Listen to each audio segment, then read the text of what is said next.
There's also a sense that that doesn't justify what was currently happening to Mr. Triplett and the length of his sentence for that type of incident where even the detective says, I understand what happened here. If someone would have approached my sister and swung on her, I would have reacted the same way. And, you know, we've all seen, well, maybe not all of us, but a lot of us have seen on West 6 in particular, sometimes a fight breaks out. And there's people that are involved in those fights. Sometimes it's 2 people, sometimes it's 5 people, sometimes it's 6 people. And from looking at the evidence, it was obvious that Walter did not intend for Mr. Corrado to suffer the injuries that he suffered and lose his life. And, you know, just legally speaking, the law has changed a little bit since he had this case. So when he had this case, the law was that if you're going to assert self-defense or defense of others, you had to affirmatively prove that you acted in self-defense. So the burden was on the defendant to prove that they acted in self-defense. Since this trial happened, they changed the law statewide, and now it's the prosecutor who has to disprove that you acted in self-defense. And when I was talking to Chris Maher about it, the attorney that worked on the judicial release with us, we thought, you know, if this would have happened a couple years later, he probably wouldn't have even been convicted. Because I don't know if they could disprove that he didn't act in self-defense or in defense of his sister in this matter. So thankfully, we were able to get him out. Thankfully, he's sitting here with us today. Obviously,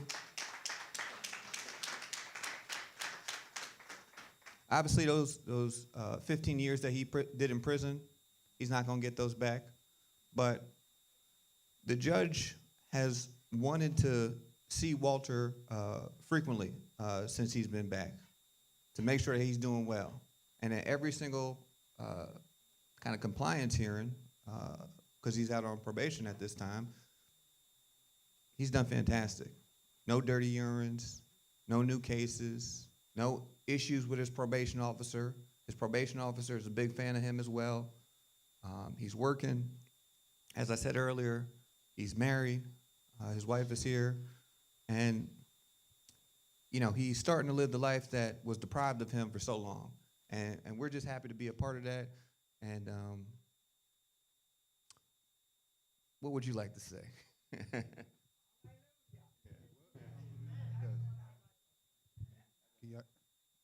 you hear me? Alhamdulillah. I won't bore you all too much, man. You know, I open the floor and I take some questions. So, you know, I know people feel some kind of way about what they saying. Does anyone want to start off with a question?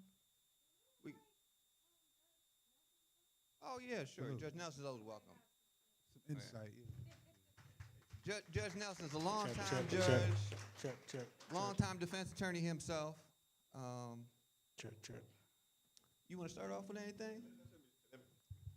One of the conundrums in the black community is this. The judge on this case has been the leading vote getter on numerous, she was the longest serving judge in the state of Ohio. Longest African-American serving judge by far. And, you know, she came to Cleveland. She went to school with me. She was known as Thamani. I see the Clayton, Umar Abdullah folks in the back, children in the back, and we were ultra militants in the 60s. And I can't tell you all the things that we did because, fortunately, the statutes of limitations have expired. But if what we engaged in then, we engaged in now, we would not have been judges. We'd have been ex-convicts. Now, when she came to Cleveland, this is how she got here. And I see Debbie Towner over here. Debbie, another Wilberforce, Central Stater. When Carl Stokes ran the first time, I was a sophomore, I was junior, she was a freshman. And I went around waking up people saying, come on, we're going to Cleveland to help Carl Stokes. And she was one of the people who came up, and we slept on the floor in St. James Church over on Carnegie, who helped Carl in his quest to become the first African-American mayor of a major American city in the United States of America. She became a public defender. A public defender. A very good public defender. Now, somewhere between being a great public defender and her next step, I don't know if she saw something or whatever happened, but when you look at sentences, if you review sentences, and I'm not being critical of her at this point, I'm just being factual. Her sentences, I have a case now where she sentenced a young man to 44 years. It was a shooting, did not disable or permanently damage the person, to 44 years. She wanted to sentence him to 55 years. I did not represent the person, but I'm representing him on his remand. The Court of Appeals affirmed his conviction and remanded his sentence because there were a number of protocols that were not followed. So he's getting, and now her cases are assigned to Judge Joy Kennedy, who assumed her docket. But this is not unusual behavior. The sense that the treatment, what occurred in your court, in you during the courtroom is not unusual. But here's the contradiction is, knowing that history, we as black folks turn out, and she was the leading vote getter in each of the campaigns after her first one that she ran. She first was a municipal court judge, beat a guy named Calandra, and then she became a common pleas judge, and along with Angela Stokes, I'm telling you all, something's wrong with us. Angela Stokes was by far the leading vote getter every time she ran in municipal court, and her track record was horrible. And Judge Sappho was a leading vote getter in many of the campaigns she had. So we gotta, either we're voting like automatic without thinking about it, we vote on name recognition, and we never examine the temperament of the people we vote for. The thing that most judges get kicked off the bench for, poor temperament, terrible temperament. And yet, they come to your churches, smile, and you say, oh yeah, I went to your church, I went to this high school, my cousin is so-and-so and so-and-so, and that's all we want to hear, and then we go to the polls and we vote for them. Never ask about their temperament. Never ask about judicial temperament, which is the one thing that many judges have lost their seats over. So I'm just giving you that little insight so that when you go to the polls next time, ask about judicial temperament. Ask about what their reactions are if they hear, if there's newly introduced evidence, whether they're going to reverse, think it through, or just continue the sentence that was handed out previously. Those are just some insights on, it's just a little thing that you need to consider when you go to the polls. Follow up on that. And I'd like to say something to that, because that was insightful, right? He said that Sappho came from a militant pro-black background. So that says to me that she was acutely aware of the racial dynamics at play at all times, from her generation to mine, right? She was uniquely aware of the racial dynamics, and she chose to behave the way she behaved because she knew and she understood that doing that to me and to people that look like me would not only go unpunished, it would go rewarded. He said that she served the longest tenure in Cuyahoga County history as a murderer of black people. Now, when I say a murderer of black people, I mean a murderer of black people. She killed with time.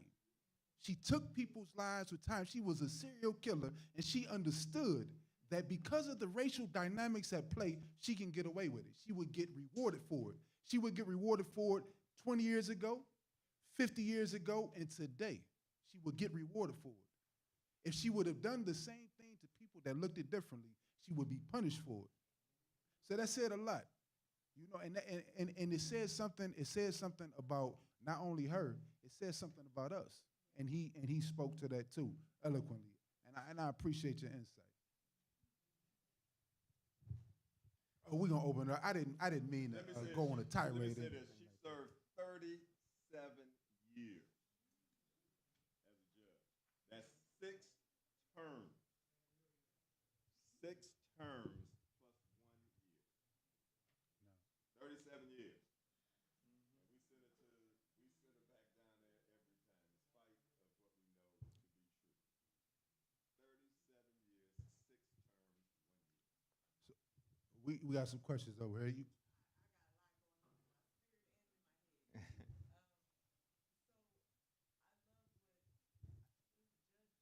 Michael Nelson. Senior. Oh, can you all hear her back here, or should we get a mic for anyone that has a question? Check, check. Oh, you got one, perfect. And be careful with the reverberation. So try to stay out of the path of the. You got to stand up. Just stand up and step away from. Yeah, step away from. Thank you for your insight. I speak for people in my community because I grew up in the Huff area. And I think what we try to do is see more representation who look like us, people who look like us, and we think that they're going to do right by us. And it's so unfortunate when you all don't. Because I'm listening to this story and I'm like, wow, this is heartbreaking. Because to share some background, I was in a hair store getting me some hair supplies, and there was a bailiff literally inside of the hair store crying because Sherry Midday sentenced a boy to 99 years, and it was his first time offense. And the bailiff said, I'm so heartbroken, I don't know what to do. And she's in there crying. I had to give her a hug. And I'm like, I don't know a lot about this, but what I do know that we got to get back into our history, and we got to go dig deeper and find out how we can advocate for ourselves. And I don't even know if we can at this point. Thank God you had somebody who was in your corner and who followed your story. I mean, how did you really, if I hadn't had an incident recently, I wouldn't have been able to resonate with you like I do now. I get when you was like, I felt justified. Not only did you feel justified morally, but you felt justified ethically. That's a hard place to be in. How did you really navigate through this? It wasn't easy, right?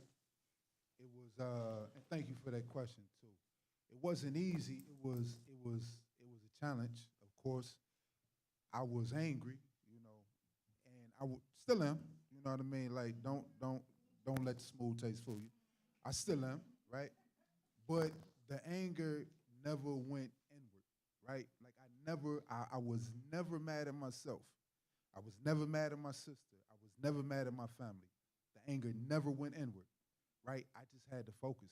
I just had to figure out what to do with the anger, right? And alhamdulillah, I became Muslim. I had, I practiced things that gave me stress, like I did yoga, meditation. So I found things to channel the anxiety and that stress that could have been consuming, but it didn't. It fueled me. Alhamdulillah. The mic We got a question with the woman in to a couple people. A couple of rep, and I saw Sharita Shaw, who is a councilwoman for Richmond Heights. Anita.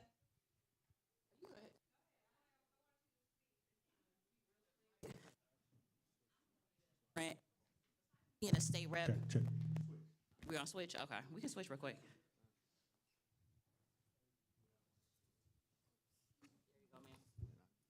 I'm also the executive vice chair of the Democratic Party. So most of these judges that you guys are talking about,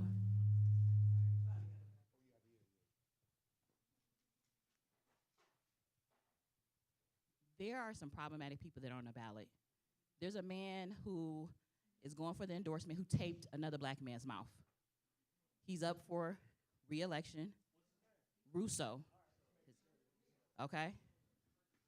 His first name is John. His last name is Russo. So as we talk about judges, if we do not know and don't talk about this in these community settings, we will see a Russo and we will vote for the person. Now imagine somebody goes and tape your mouth.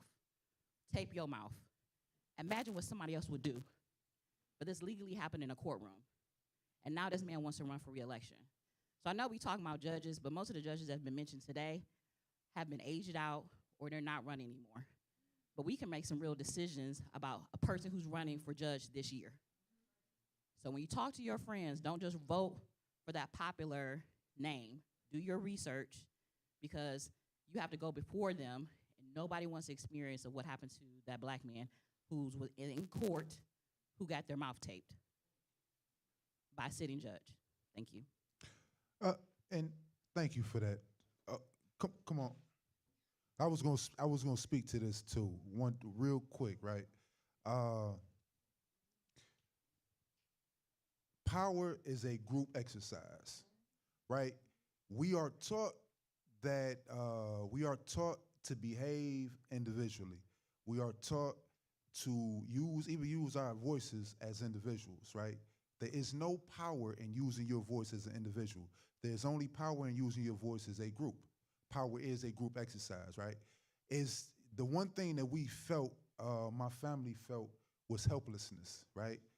Because we stood as individuals against the system, and it felt like trying to stop a river, right? It felt like standing in the middle of a raging torrent and trying to redirect the current, right? It felt impossible. You know, my mother, my father, they cried. It was a lot for them to deal with. And I felt frustration. I talked to my therapist about this too. I even felt a little resentment against my family for their inability to do anything, their weakness, right? And I understood it. So speaking about voting, right? Speaking about, especially in a time that feels so tumultuous, right? You have to approach a system systematically, right? We have to approach systems systematically. We have to move together, right? And that requires not organizing just to raise your voice, but organizing to act in an organized manner, right? Because power is a group exercise. But come on, I'm not going to bore y'all with this soliloquy and everything. Hello, everybody. Miss Mickey Smith here, and I work with a lot of different men.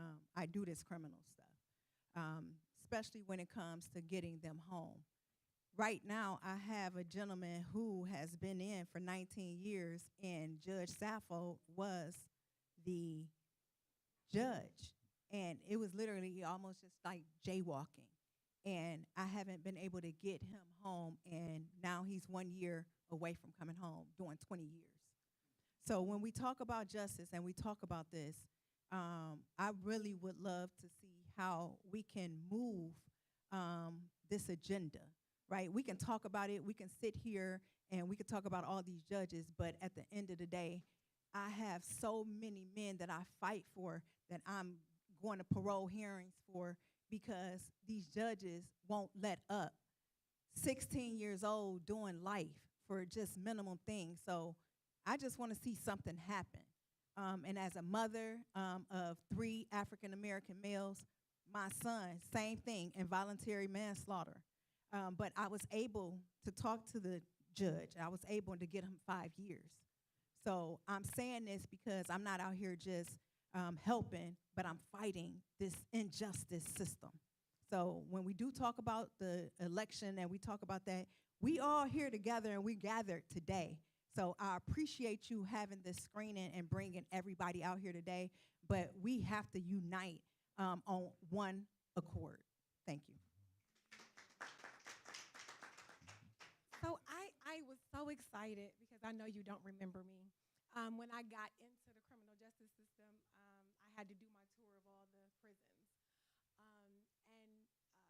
The thing that the gentleman said on there is where I used you. When I first got into the system, I was a cognitive behavior specialist. And so I taught thinking for a change and learning errors and a lot of different other groups. When I did my time at Richland, it was with a much younger group of gentlemen. And I know what it looks like for a man to do 15 years and 15 years to do a man. I stayed in there through COVID. I was a supervisor at one of the largest halfway houses in the city. I dealt with the feds as well as the states. And unfortunately, I'm going to call them tomorrow and tell them your name is different. Walter Triplett Jr. is always on lesson 18 because lesson 18 is about debunking the term of wrong place, wrong time. When I started using your story, I want to let you know that the gentleman who I was working with changed lives because of that. And it changed lives because they didn't understand what it was like to look at an innocent man do time and time not do him. I know what it's like to see a man do 20 years and come home during COVID and not know who he is. So I hate that this happened to you. I hate that your family had to suffer, but I want you to know that your suffering and your displacement changed lives of other men.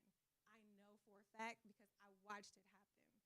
So when I saw you there, though you were above where I needed to be, and listen, I wish I was on that side, there were other men that were watching you. When I saw during COVID, which is when I left, I left and now I'm in substance abuse and pray for my soul. I left because I was watching us die coming home. We didn't have anything. They didn't have family.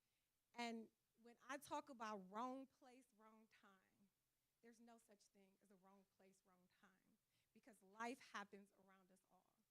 And so I wanted to say that to you. I text like 50 people to be like, did you know he was out of prison? Like, why are we using him in our programs? There are so many men that need to see that because here's what the life tells us. We all have a wall, and we either choose to walk around it or scale it. And how we get across that wall is unfortunately the way we have to live. And so some of us scaled it, and some of us walked around it. Some of us took a journey, and some of us took a shortcut. But there was always a place for you and what you did in that prison for some of those young men. So if nobody else tells you that, I want you to know that I dealt with every TC person that left there. And I can tell you, you were a story to talk about. So don't think that your time didn't count for other African-American boys that came home. When I say boys, I'm talking about people who were 30 and they were really 18. That I had to show how to be a man. So remember that even in your pain, somebody got healed. Thank you for that. Thank you.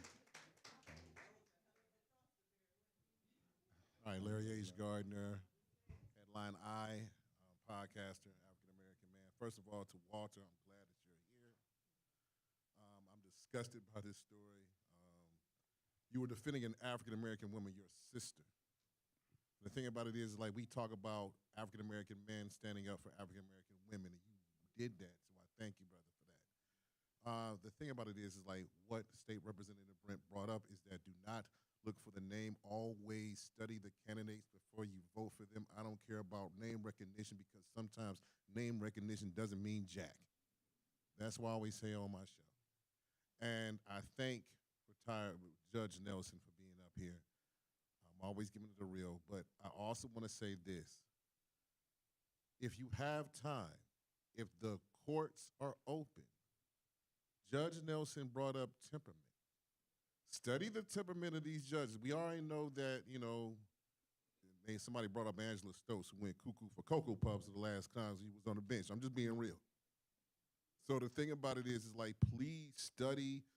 If there's a judge that you have a doubt about, if they're sitting on the bench, you can go to their courtroom and see the temperament of these folks to see how they handle cases.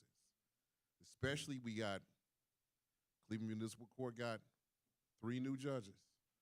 Housing Court has 1 new judge.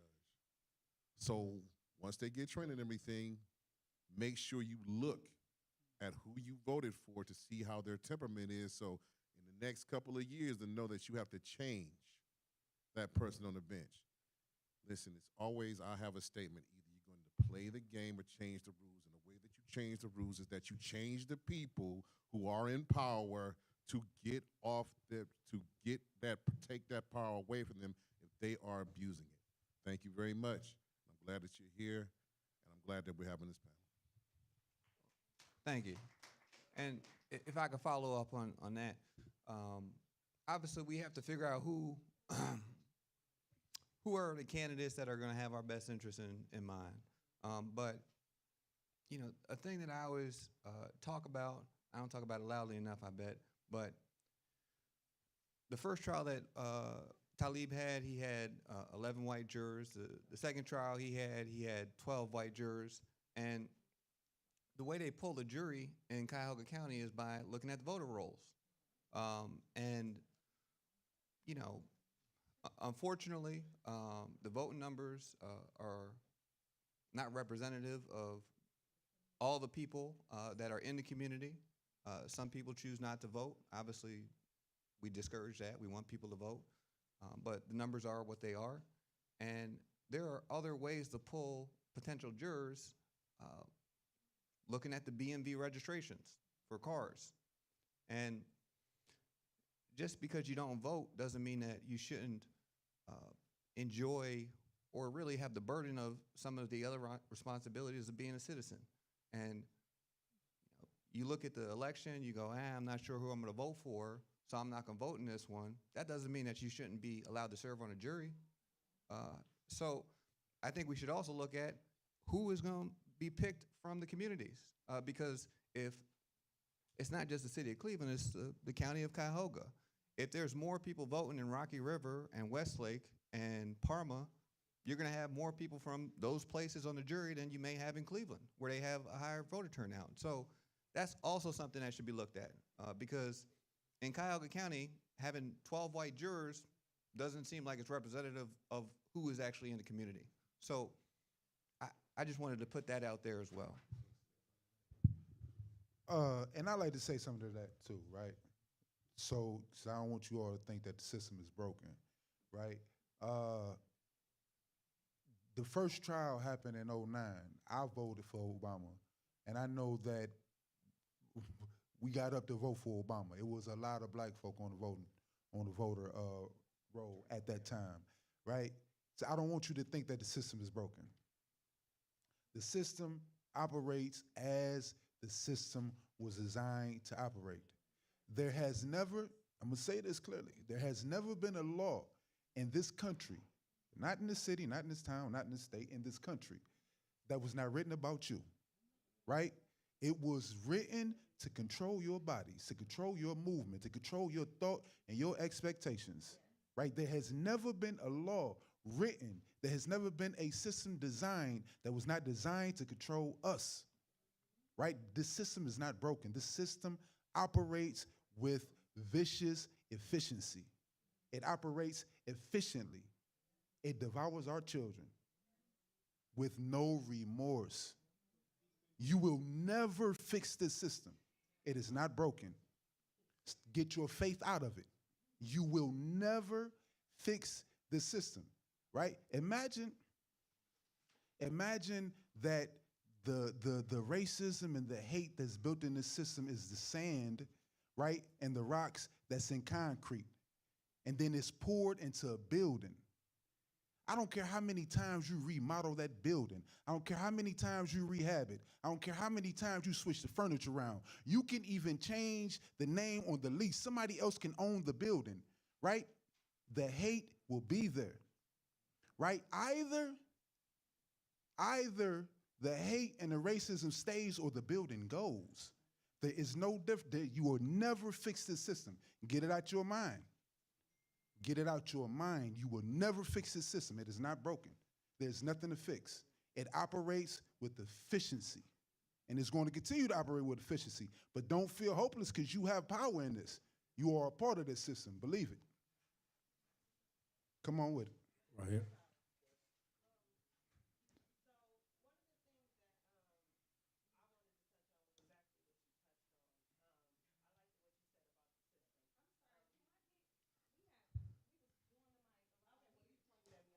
oh. I'm sorry. I'm sorry. I didn't. You gotta let me know too, cause we operate inefficiently. These people gonna fight me. Someone they was waiting on it.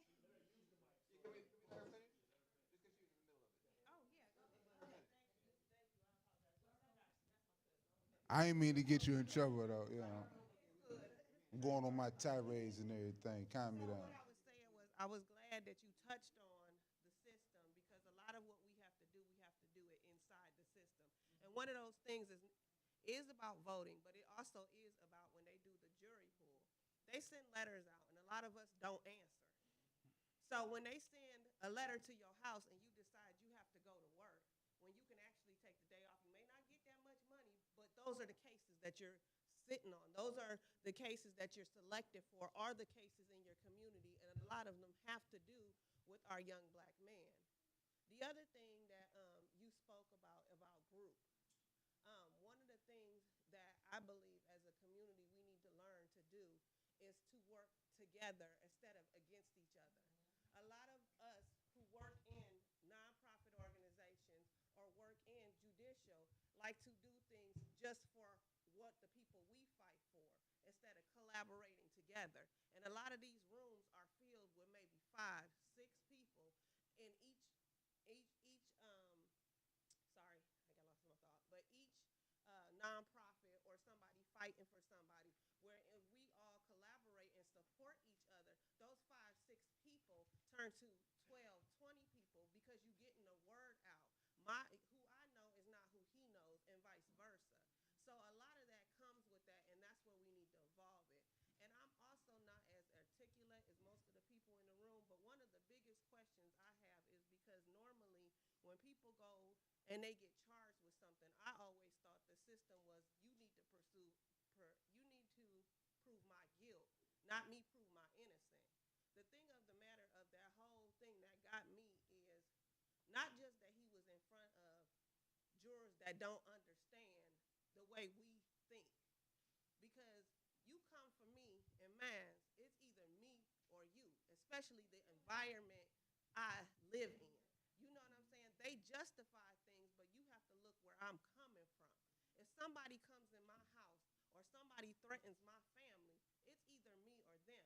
But the biggest thing for me was the fact that you were in the middle of the street with somebody fighting your sister, and this man was shown, or whatever they saw, because I didn't see that, but I don't have good eyes either, so I'm going to say that, take that into kind of accountability. Why is he standing among 12, how many people fighting? Are you standing to watch a fight? At any given reason, it's not wrong place and wrong time. There are 12 men out there fighting.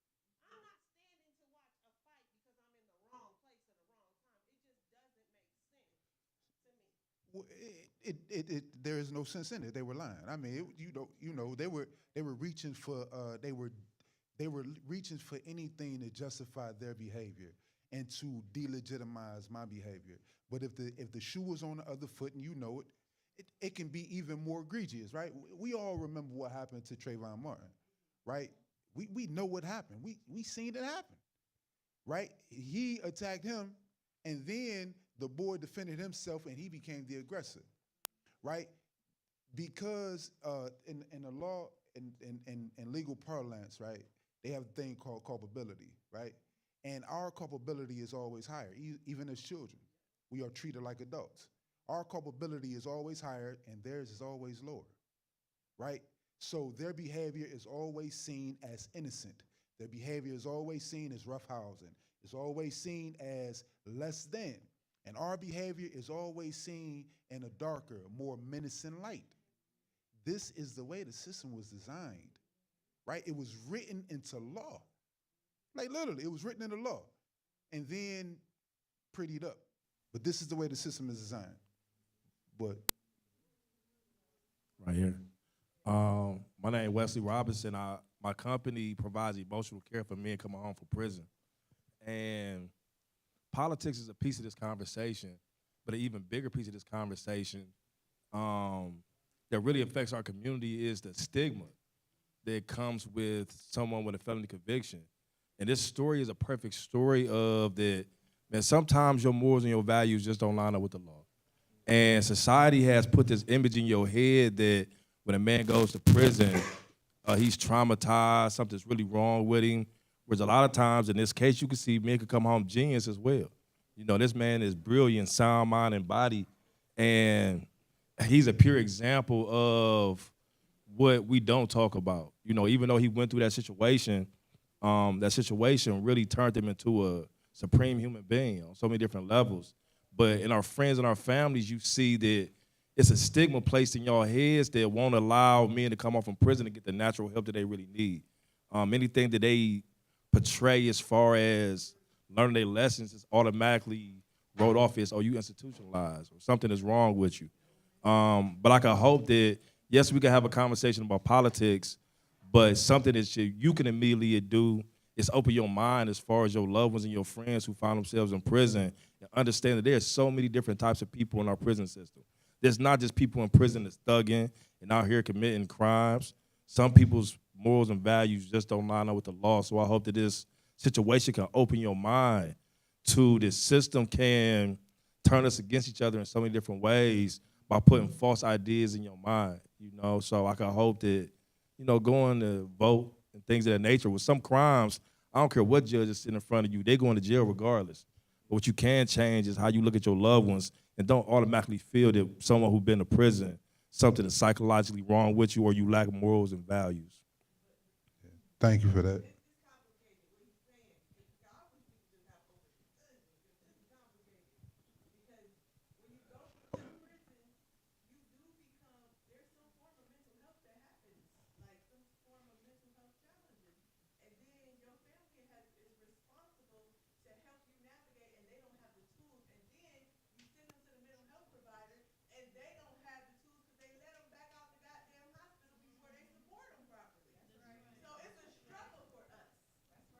So, and more than one thing can be true, right? Like more than one thing can be true. This is a complicated situation. Like, and mental health is, right? It feels overwhelming. Like I said before, that power is a group exercise. Even in that, right? Even in that, when we come together to spread the burden don't feel so heavy. It don't mean it ain't a burden. It just don't feel like it's going to crush us, right?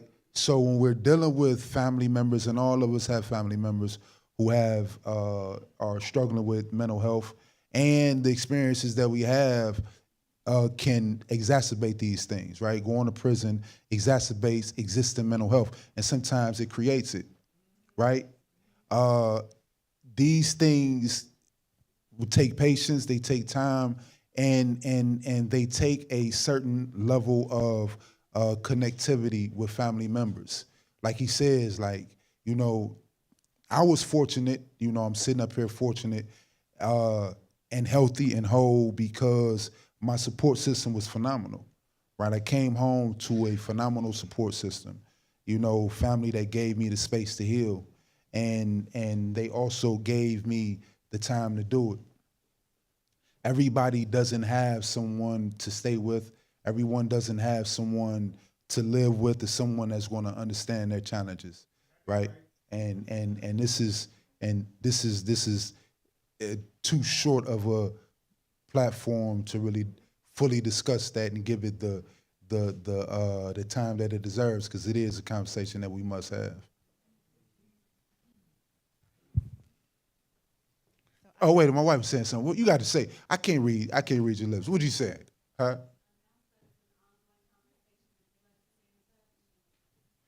Yes, it's an ongoing conversation. Do you like to stay in touch? We have some sign-ups. You like to stay in touch. You have some emails. It is. It is. And we have to, sometimes you have to create it organically, but more times than not, we have to be intentional about our actions, right? It requires purpose and being purposeful with our words and being purposeful with our actions, though, you know. So I'm gonna let her talk before I'm Melissa. I want to start the closing invitation. Yes. But I'm gonna let this person speak. And she's the owner, and give her a round of applause for giving us.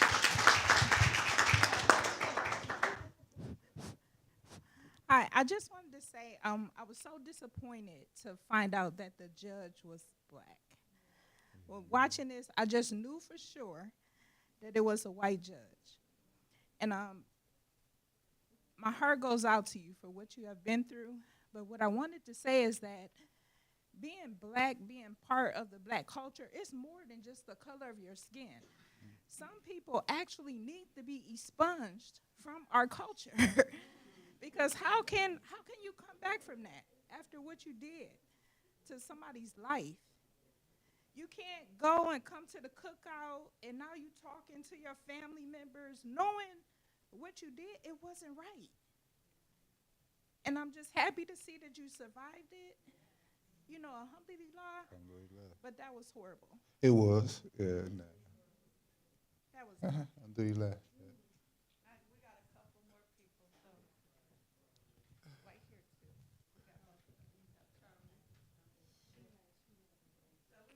Trip, What's going on?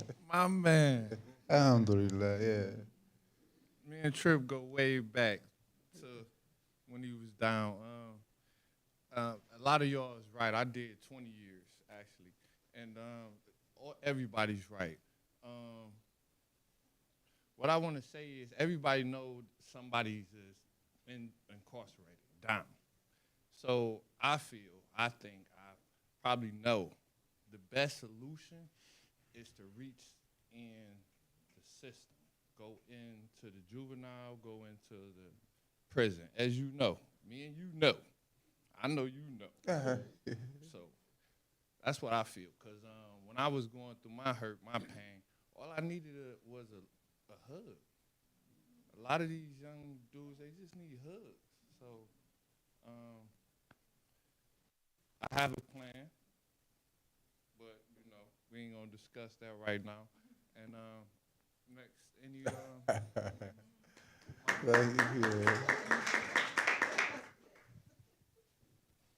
Good evening. I've been in the system too. Long time. I think I got more years than you.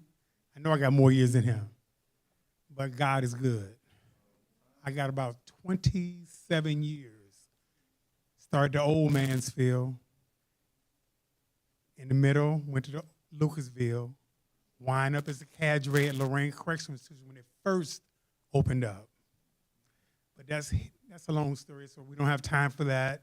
But what I wanted to talk about was from the Honorable Judge, Mr. Nelson here, when he said about the judges, we only have that one black woman judge that was bad, just that one. The future judges that you see on the bench right now, the sisters on the bench, they're good. Give them a chance. They're good. It's some of them white ones that's on the bench. They need to be off the bench. It's putting the brothers through the ringer. They need to be off. They still on the bench. They need to come off. They don't know when to retire. They go for re-election. Jay Leno made a statement on TV. Jay Leno made a statement on TV 3.5 years ago. I don't know if he was being funny or whatever, but he told everyone with his hands in his pocket, he said, you got to hear this. He said, man, there's a state, and there's a county, and there's a city in the United States. He said, it's Ohio, Cuyahoga County, the city of Cleveland. He said, man, these people are ridiculous. He said, man, they vote for the same people every election. They re-elect the same people. If it's a Russo, a Gallagher, Satula, McMonaco, Sweeney, you know I know. I'm listing them off to you. I know. I work for all of them. When they run for office, they call me. And some of the ones that's new, they call me. When they want to get elected, they call me. They say, re-elect, re-elect, re-elect. And when they tired, they daughters or they sons, they run in the same name because they know they come in a black neighborhood, especially Ward 1. That's the #1 voting ward in Cuyahoga County, Ward 1, because they know Black people are going to vote for them. They only want your vote. They smile in your face just to get your vote. Once they get your vote, you never see them again. But they want to lock your black sons up, and sometimes some of the black girls, or most of the black men, for anything. Me, 20-some years, and I ain't do no murders. I ain't do no rapes, no kidnappings, no arson, shoplifting in stores. It's sad to say, but sometimes I laugh about it because I owned Saks. In other ones, I owned them. They've been waiting for a minute, y'all. I actually got somebody right before you to come get you. She's been waiting a long time.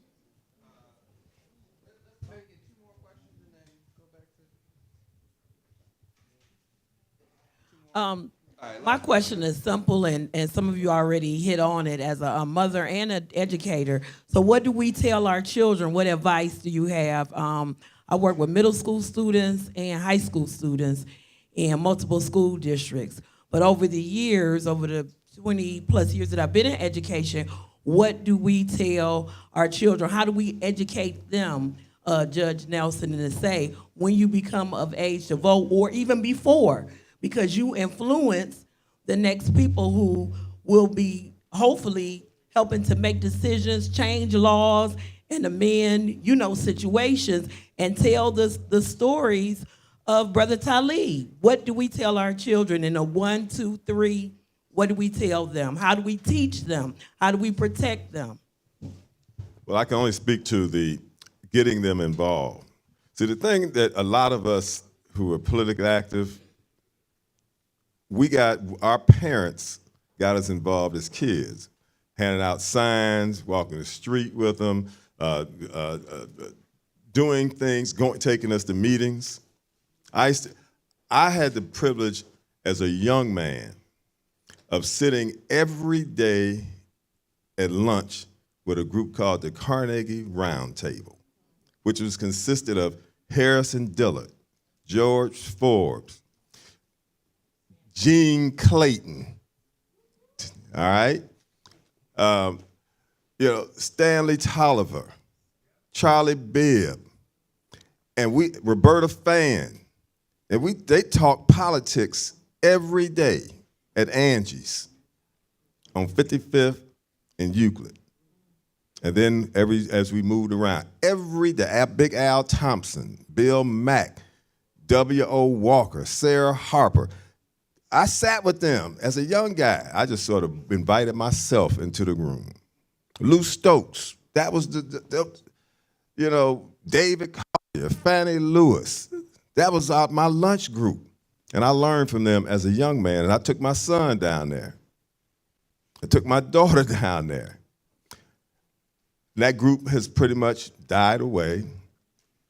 Then we had another group called the 21st Congressional District Caucus that met every Monday night without fail, led by Anna Chapman and Gene Pearson, Thaddeus Jackson. Every Monday night, it would be this many people or more, and we learned politics, and you had the opportunity to speak, no matter who you were, no matter what your issue was, from the ridiculous to the sublime. And what we learned was, one, how to articulate, how to get our points across quickly, and how to learn politics. Those are all gone now, but they can be recreated. The formula is real simple. Now, I want to say this before I forget. Sister Brett, the next important date for judges, and judges are always the bottom of the ballot, so people don't vote for judges. The next important date is February the 4th, which is the filing deadline, right? And then after that, as far as Democrats are concerned, the endorsement meeting will be held February 7th at the Holiday Inn, I think. Independence Holiday Inn. You can always go out there and stand around, watch it, and you can talk with candidates. Now, why is that important? Because out of that, whoever gets the endorsement in this county usually is who wins. It has nothing to do with their quality. It has to do with, and I hate to say this, folks. I know y'all hate it. Politics is what it is because people win by getting what? Elected. There ain't no other way around it. You get elected, and if you're not in the election game, the game don't stop because you don't play. It keeps going.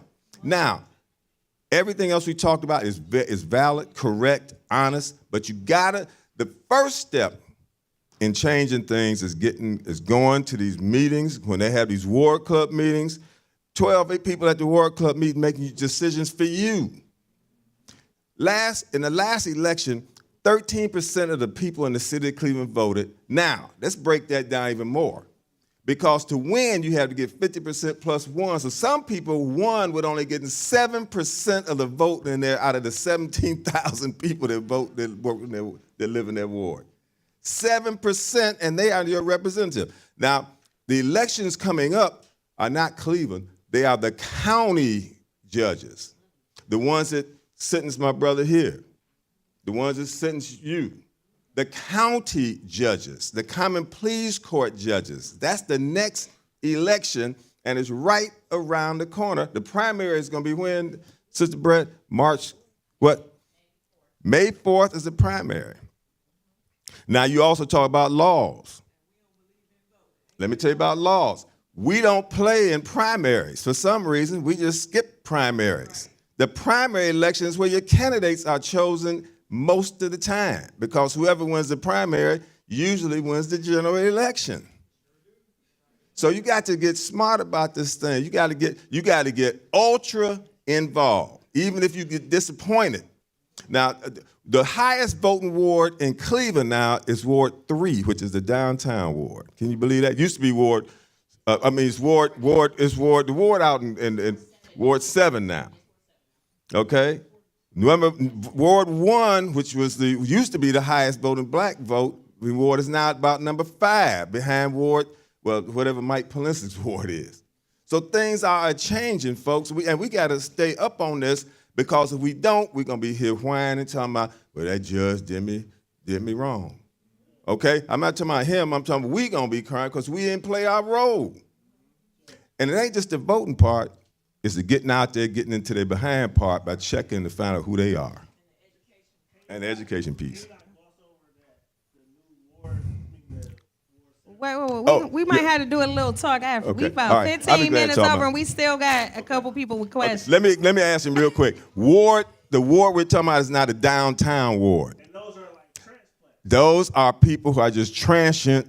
They're here for a couple of years. They are the downtown Cleveland ward has replaced. This is the ward where everybody they got the $100,000 folks who don't have the same interests.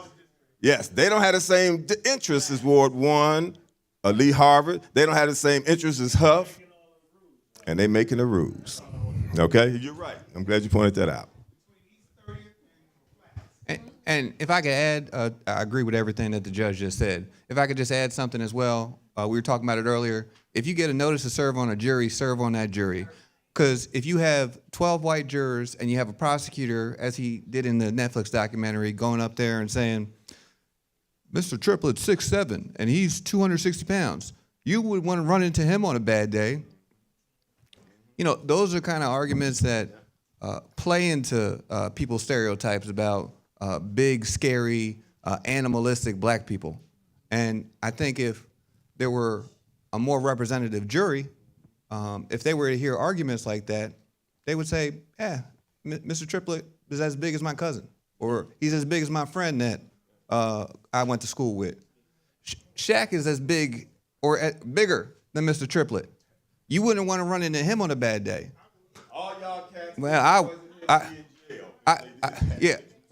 I wouldn't want to run into Shaq on a bad day, but on a day where you punch Shaq's sister, what are you supposed to do? So when you hear these kind of arguments, you have to go, well, what's he trying to get at with these kind of arguments? And who's he playing to? And that's why it's so important to participate. Because if the jury is not representative, it's not going to represent what the community wants. So I hate, we got a lot of questions we want to speak, but we're going to wrap it up with one last question. Oh, he had and then we're gonna call. we're He been gonna- waiting before his hair was up for a minute.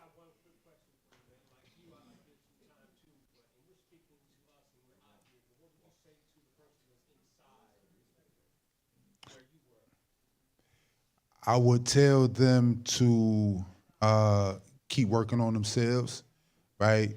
To find their faith and hold on to it, right? And I didn't know when I was coming home, but I knew I was coming home. So, I held on to that sooner than later. So I can only tell them to, hold to their faith and hold on to it. I'm gonna walk around and get you, Giorgio. But I'm gonna make a comment as I walk around. If you guys notice how Larry here, Charlie, Alfonso, West, Wall Street West over there, these are people long time. And it wasn't until we were planning this event that we keep talking. Everybody's like, well, yeah, I did a little time. And I'm like, really? And then they start talking about 16 years, 20 years, 22 years, all these things. And I'm just like, wow. And this is just like people that you come in contact with every day, and you don't necessarily know that. So this is happening to more people than we think. Just look at, what has happened around the room. And when he's done with his question, I wanted you to say, when I was talking to Larry the other day, Larry's the one who's been doing the videography. Give it up for Larry, y'all. But Larry said something that stuck with me the other day. He said that actually going to prison changed his life. And of course it's life changing, but he's saying in a good way. So I wanted to ask you if there is a silver lining or what came out of this experience for you that you felt like you had to go through this to get to where you are. I'll answer them both together. So you are. Yeah. Good evening, ladies and gentlemen, brothers and sisters. How are you? I want to thank the producers and promoters of this event, the crew, everybody that served us, the lady that opened her house to us. I also want to say thank you to the panel for coming. Thank you for sharing your story. I don't know how you did it, because sitting here, I was like Trey from Boys in the Hood mad with tears coming down. So God bless you for that. I think we should thank the counselor, because he really took a step. We talk about voting, we talk about taking action. That was strategic action taken. I thank you. To our elder judge, I thank you for sharing. I'll be brief, because I've been long already. I am the community liaison for a company called Govia Police Safety App, founded by this gentleman, Giorgio Sabino III. Govia is designed that we think we could have maybe helped this situation or staved off some of what was going on. It allows for you to have a lawyer in the moment of your need when you encounter the police, where you encounter the police, by taking your phone or your tablet and saying, hey, Govia, open up. Now Govia opens, you have a lawyer right there with you. The phone call is being recorded. If you have any kind of mental health diagnoses and it's on record with us and you signed our HIPAA, it'll allow for there to be a mental health agent to come in there. So now we have someone, we cannot stop stupid, we cannot stop all wickedness. Only God can do that. But if someone's willing and they really want to be righteous and do the right thing, if they really want to be a community servant as an officer, and if someone wants to be a citizen that's 10 toes down, that we can help with by having someone come in and intercede, someone de-escalate the situation, give both parties settled. Now you don't have to, even though you know the law, you might even know it very well, you don't have to get that combatants going on, because a law professional who understands the law can now talk with someone who's supposed to enforce the law. And we find out, is this lawful, is it legal? We find out, is you going to go to the county? Are you going to go get a warning? Are you getting a ticket? But we want to make sure you're safely going wherever you're going with that being recorded. We have technology that'll take the police cameras and record that information, because that video was suspect.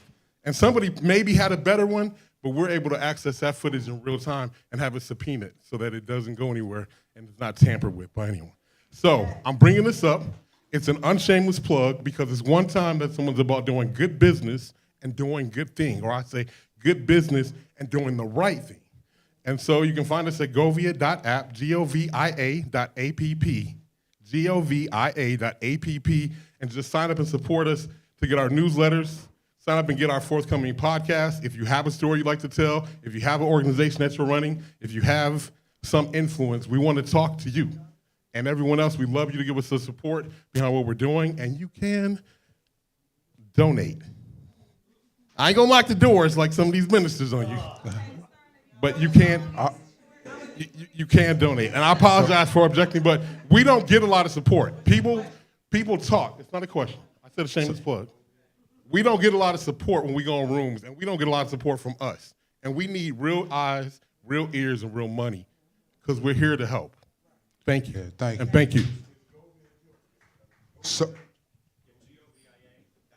So we running things running a little long in the tooth, you know.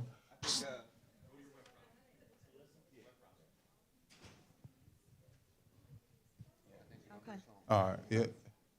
So we're gonna wrap this up. I'm gonna say something to the last question that was asked of me about becoming better in the situation.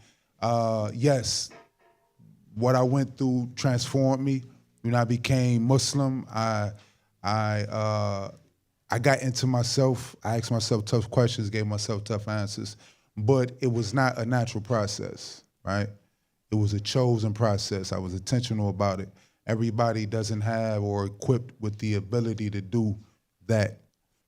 Some of us are, and unfortunately all of us aren't. But it was a choice to get better. And it's one letter between bitter and better, and I chose to get better, right? So we're gonna wrap this up. I appreciate you all coming out here. There's a lot that we want to say. Don't forget to sign up. You can Please. see Tasha, Taalib's wife in the back. Make sure you sign up. Are you going to close us out with some poetry? We are going to close this out with poetry.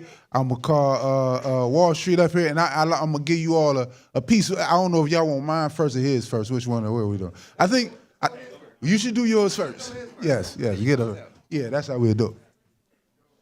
Thank y'all for coming out. It was beautiful. I won't lie. For sure, my chat.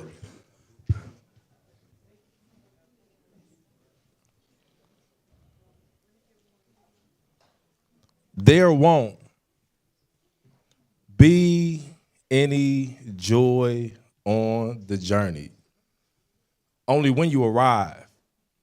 And there is only sadness when you suffer. But when you survive, to survive is when you find your reason for being alive.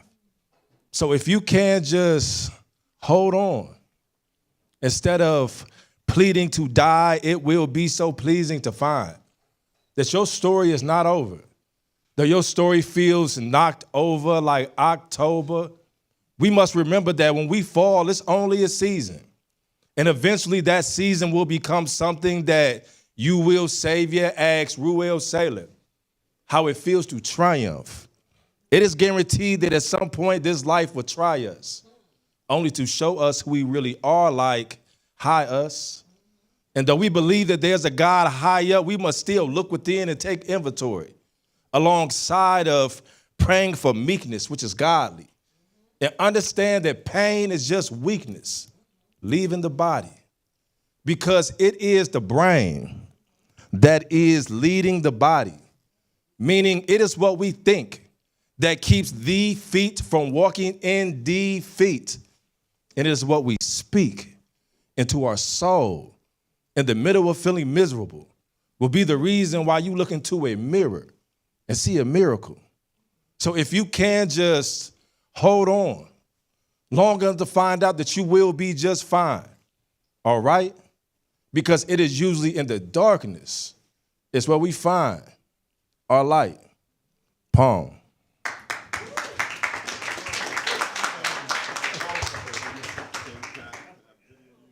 Absolutely. This is, with Black History Month coming up in a couple of days, so-called Black History Month, like to leave you all with a piece called Records. Uh-oh. Oh, you got it? Oh, yeah. All right.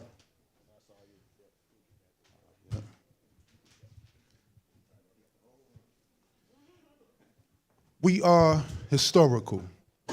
We are history in the making, and our children are the papyrus, the clay tablets on which we write and describe our greatness. They record us, records.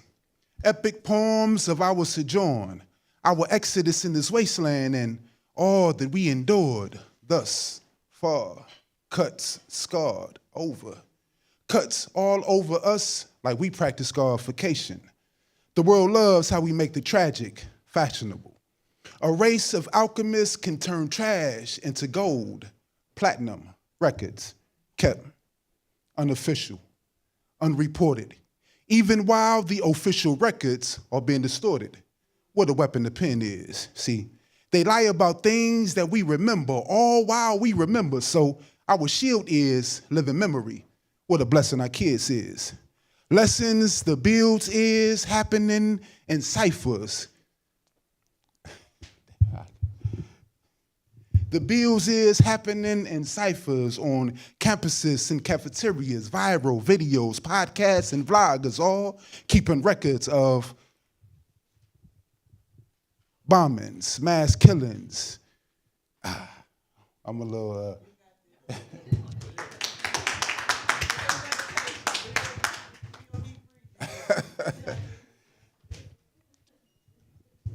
Civilians typecast as villains and villains recast as victims, innocent, ignorant to the records, clean hands, non-threatening, and per their records, the only threat is the oppressed, whose only crime is not accepting oppression. Well, forget what the news say, the truth's plain and you can't bury it. We refuse their narratives and we don't care if them broadcasted every hour on the hour like broken records. Records. We are historical. We are history in the making, and contrary to your popular imaginations, we are not supporting actors or actresses in your fables or passive passengers on your slave ships, nor do we need your saving or your saviors. Your help was unhelpful. Your faith, your help was unhelpful. Your presence was no blessing, and your faith did not answer our prayers. For the record, the only help that has helped us was self-love. See, we are the heroes of our sagas, the protagonists of our dramas, the starting line and focal point of man's creation, your fathers. For the record. And so the world follows our footsteps and borrows our gestures, then replaces our faces with theirs, which is fitting. Though they may scorn our image, the world was born in our image, so it's not our lineage that they hate, but theirs. For we are the beginning. We are before records, you see? We are prehistoric. We are history in the making, and you'll need new Rosetta Stones to decode the mystery of our makeup. We are God's first. We are from a land so rich, call it God's purse. We have populated and cultivated all of God's earth. Yet no one knows where we are from. No one knows what we have done. Nothing per their records. And according to those records, Africa is backwards, in need of compassion, aid packages, white management, but he knows, like we know, that Africa is for Africans. Africa is for Africans. Africa is for Africans. Give them back their packages, give them back their packages, their isms, their missionaries, their practices. Give them back their democracy, their hypocrisy, their interest-driven disadvantages. Send with them their lackeys, their blackies, their colonized advocates, traitors, collaborators, pacifists. Because for Africans, Africa is for Africans. Africa is for Africans. And for the record, Africa is any and everywhere Africans live. We are historical.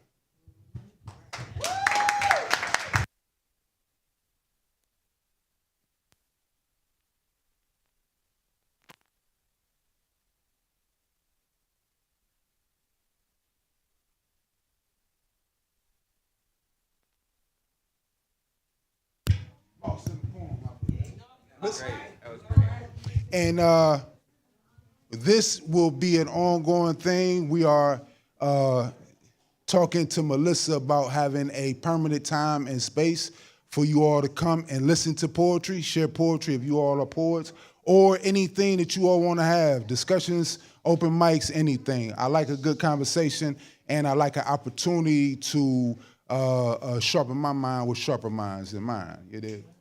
So, yes. And again, thank you all for coming out.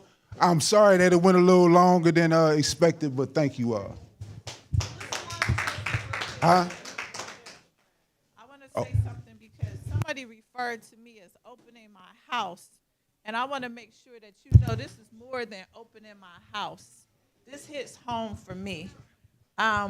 Yes, I have this space. I created it for community to come together to learn some of the things that Judge Nelson was talking about. We need to revive those kind of conversations. We need to create spaces where we get fired up, but not just fired up and talk about it, but fired up to do something about it. Now, I'm going to share with you why this is so important to me. When I saw Walter Triplett's mom speaking, I can tell you I know how that feels.